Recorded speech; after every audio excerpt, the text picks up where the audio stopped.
Robinson, man. Smokey Robinson is one person who got me into music. He was one of my first favorite artists. When I heard Cruisin', it was a rap. I played that little 45 on my mom's deck over and over and over again. But he's always been someone that I've enjoyed. I've never heard anything bad about him, you know, never been a TMZ type of guy. But apparently 4 housekeepers have accused Smokey Robinson of harassment. We'll try to be careful with how we say things.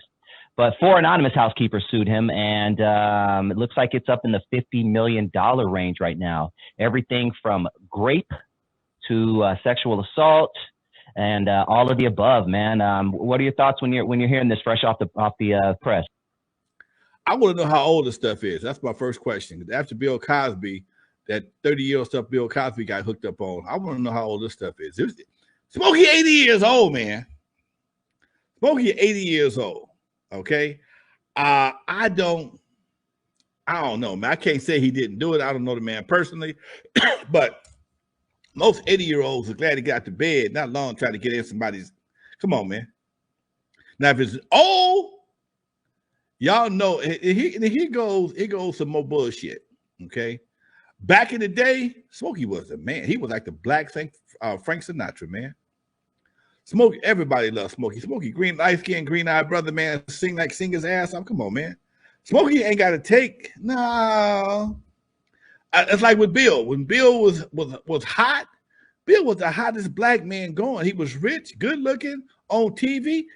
He didn't have to rape. He didn't have to put no R's on nobody, man. They was throwing it at Bill, okay?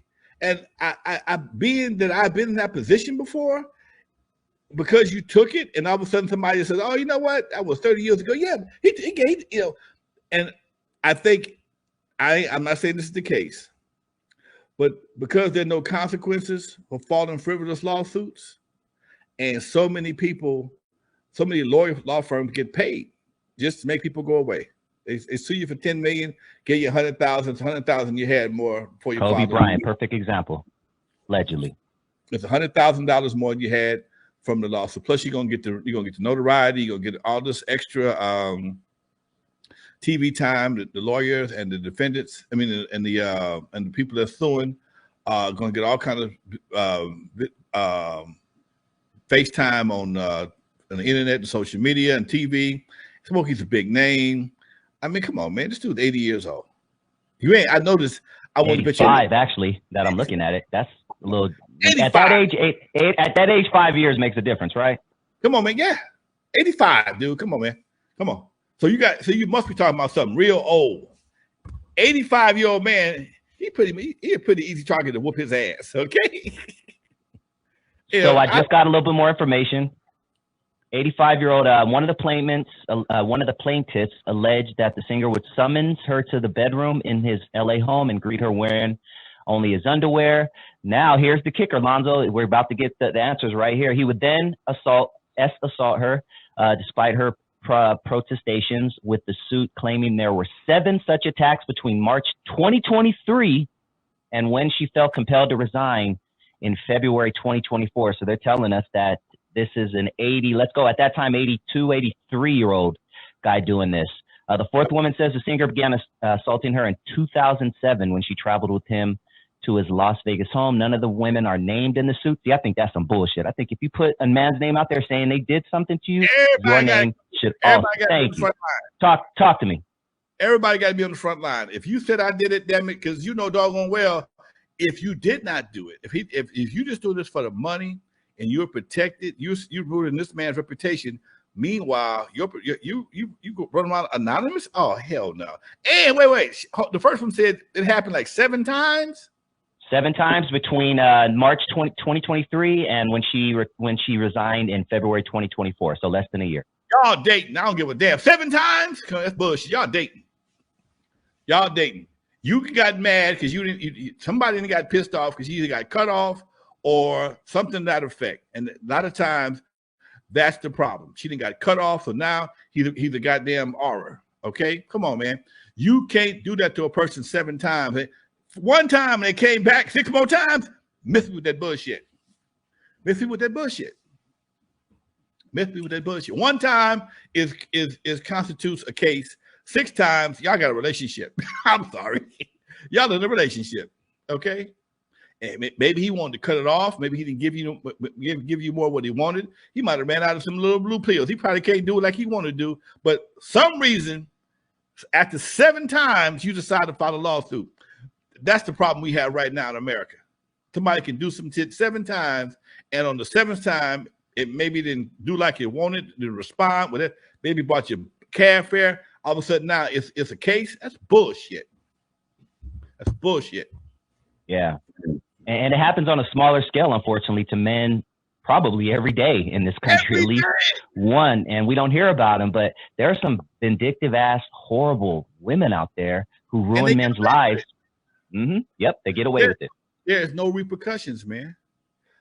My nephew told me something yesterday that made me laugh and made me think at the same time. He said a friend of him told a young lady in front of him, I can't tell you more lies than you can tell yourself. I can't tell you more lies than you can tell yourself. Think about that for a minute, man. Think about that. Think about that. When you have when there's no recourse, no consequences, no accountability for something like this. This could happen. She can sue him. Thank you, Rad7. Appreciate you. Much love, Rad7. She can sue him, cause him all kind of anguish, all kind of headaches, and go by. And if the lawsuit gets dismissed, she can go away back into her regular life with no situation whatsoever. And if it jumps off, he gives her a lawsuit, he may give her a settlement just for her to go away. She'll write a book. She'll be a movie star. There's no win. There's no lose for this. There's no loss. There's no reason not to do it. And I think that's the problem we have with so many of these so-called frivolous lawsuits, whether it's men against women or people in general. You know, now I tell you who do put some bitch in check. 50 Cent. Somebody sued 50 Cent on some bullshit. He won the case, and I think his legal fees were like $30,000. He went after her for the $30,000. He set a precedent to let people know, hey, come fucking with me because I got money. I like that. Come messing with me. I want my. If you lose, I want my money. You don't want you would want yours. If you got paid, I want mine. Well, 50 Cent, he got something. I don't give a damn. No. Stop that bullshit. Stop that bullshit. If you got enough heart to sue and try to get paid and you lose, the game goes both ways. It's not a one-sided game. It goes 2 ways. He put all kinds of things on our ass. Okay? Real talk. You think twice about Have you in your life ever had anything, especially when you were in the business, famous, where you felt like, damn, this chick is trying to get me on some BS? Has anything similar ever happened to you? Not really. Not really. Not really, Doc. I had one back that they tried to say I had a baby by her, but if we ain't going to the get a DNA test, I'm not giving you nothing just because you said it. I'm not doing that. But if you want to go get a DNA test and it was mine, I'll put him on the payroll. But if not, leave me the fuck alone. Yeah. Well, I would love everyone's comments below on what they think of this Smokey Robinson thing. I don't know. I'm not going to say anything until it's out, but I think it's BS myself. But it don't sound right. Yeah, it just sounds weird, man. Well, see, a lawyer would take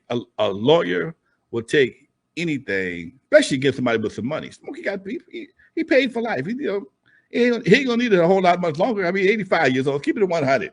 He ain't gonna need it a whole lot. Go and give me a chunk of that shit before you check up out of here. Okay? Maybe that's what it was. Maybe she thought she was gonna be entitled to something because she was looking out for him in between washing dishes. Yeah. She was washing dishes and scrubbing them nuts in the mean. Them 85-year-old balls, man. Ooh. Hey, tell us about. Let's end with Smokey on a good note, man. Tell us about Smokey Robinson. What do you know about his career? Like I said, I shared my story earlier, playing Cruising. Tears of a Clown is also one of my favorites when he was with the Miracles. But what can you personally tell us about Smokey Robinson? Smokey Robinson is one of the coolest cats on Motown, man. He wrote a lot of the stuff, a lot of the songs on Motown. Smokey's name is on it. Smokey was a William Robinson. His name was Smokey William Robinson. He was one. He wrote so many songs on Motown. They had to give him his own sub label, Tamala. Okay, that's something him and Barry Gordy partnered on, Tamala Records, because Smokey had wrote so much stuff. He been with Motown day one. He's written for everybody, everybody. Back in the day, they said his stage show wasn't all that great because Smokey he ain't much of a dancer. I ain't never seen him do the splits, none of that Jackie Wilson shit. But he's a crooner. Crooners like Frank Sinatra, they don't do their shows ain't all that all glamorous and energetic, but they get your draws off. Okay, they get your draws off. That's all you want to do. Smoke, and I tell you what, I bet you couldn't name one of the Miracles. You couldn't name, and I think that was one. There was a brother I just saw the other day. They had a Muslim, Farad or something like that. He just died, the last one of the Miracles. But when Smokey left the Miracles, and it just became the Miracles, I stayed as a fan of the Miracles when Billy, what's his name, took over as lead singer for the Miracles. And they had a good album. Back in the 70s, they had a real good album. In fact, I know it's going to sound crazy. Might sound like a lie. I got it in my truck right now. I played my song. Billy Griffin. When he came in and took over for Smokey, he still kept a good vibe on the Miracles. And he had an album. One of the songs is called Wigs and Lashes, and some other songs that I played I had the A-track back in the day. And if you get in my car right now, you fish through it long enough, you're gonna find some old Miracles, not just Smokey. And that's how I roll. But yeah, he's always been a super talented cat, hell of a songwriter. He's wrote some of the biggest songs that Motown ever had. Him, Smokey Robinson, Ashford and Simpson, Gamble and Huff. Yeah, Gamble and Huff. Wait, it was three of them, wasn't it? Well, not Gamble and Huff. Holland Dozier Holland. Oh yeah, Holland Dozier Holland. Yeah. Holland Norman Dozier, Whitfield, Barrett. Yeah, that was his production team, along with the guys they had a group for the main musicians they used for all their sessions. I forgot the name of them. There's a documentary on these guys, and they were the bass players, drummers, guitar players that nobody knew. They played on all the Motown hits, and nobody knew. Nobody knows who they really were. Some of the baddest guitar licks that you ever heard, like with "I Wish It Would Rain," dom dom dom dom dom dom dom. That's a guitar, and this guy, he was sitting in the restaurant in the documentary. They played the song on the jukebox, and he was standing. You ever try to tell somebody that's you on the guitar? Nobody would ever believe that shit. So that whole scenario, man, is just. I just always found it amazing. I've always loved the Motown story. How who was it? Brenda Wilson, one of the girls, was a receptionist. Brenda Wells, one of them was a receptionist in the Motown. How about Mary Wells? Mary Wells. No, wait, yeah, Mary. Yeah. Mary no, Wells. okay, Mary. Sorry. Mary Wells. No, Mary Wells was in the. Wait a minute, hold on. That's a long time ago, man. Mary Wilson was a supreme. Mary Wells was a receptionist, right? Gotcha. Yeah, and I always liked Mary Wilson. I met her in person one time. Fine, she was fine till she died, man. Anyway, Smokey was that dude, man. He was like that. He was like the like I said, the Frank Sinatra of the Motown team. Young dude, not much. I think he's about the same age as Barry, or right around the same age as Barry. And Barry took care of him. He made sure that he got his money. He knew he had talent. He couldn't dance with the damn. But he can write some songs. Yeah, I'm looking at what he's written just between 62 and 66. I mean, two lovers, the one who really loves you, you beat me to the punch. My Guy by Mary Wells, we're just talking about her. The Way You Do the Things You Do. My Girl, I mean, Since I Lost My Baby, Still Waters, When I'm Gone, Operator, Don't Let, I mean, dude, the list literally goes on and on. Now, that's just the Motown catalog. Think about how many folks wrote re-recorded them songs. Damn. Ooh, that's cha-ching, cha-ching, cha-ching. Ain't nothing but money, baby. Ain't nothing but money. Nothing but money. Nothing but money. Wow. All day long. twice on Sunday. Damn. You know, you mentioned something earlier, Lonzo. Talk to us about, unless you have any last. No, go ahead. No, go ahead.